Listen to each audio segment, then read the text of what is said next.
In the field of medicine, we usually say one thing: we shall live for others. That's why you see a doctor not sleeping in his house for 1 week, trying to increase or decrease for other people to increase, adding values to the health of people.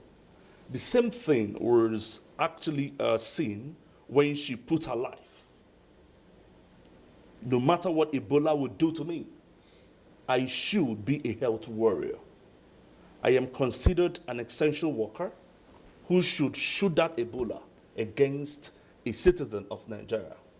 No matter how it would affect me, I just want to live for the country and become an exemplar for what it should be. In the military, for example, their own could involve signing off their lives in papers. But in the field of medicine, it's already what should be forbidden in the mind. It might not be signed off. Relatively, it's not expected to be weighed where it is more sacrificial. What matters is that in nation building, every person, no matter your field, you should be courageous.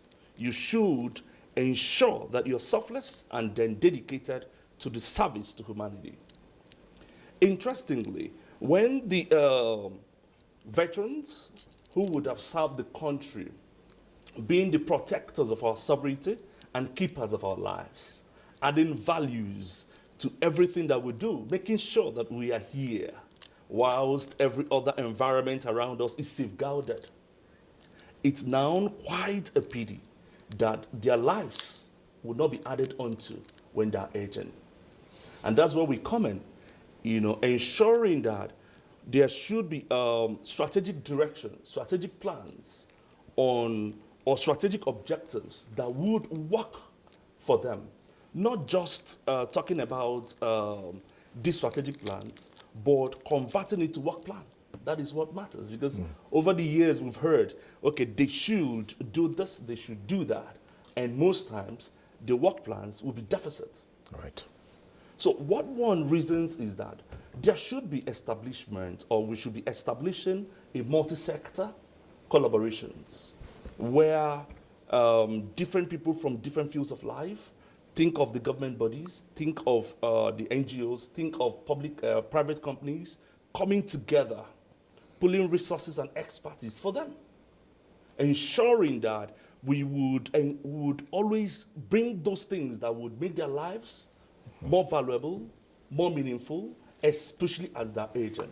Okay. Secondly, one could also talk about what we call the integrated, service platform, where we would develop a platform, all the stakeholders would gather and enable these veterans to access information on services that are being provided by veterans, by stakeholders. Because most times, the stakeholders might make provisions, like you said, and then people at the top will be the only ones to enjoy it.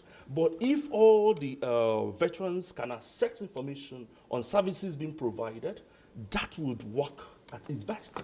It could come in form of website or maybe anything, but let it be easy for them to access. Right. Then one can also reason out that regular stakeholders meetings could also be very, very important, where the stakeholders and veterans would come together.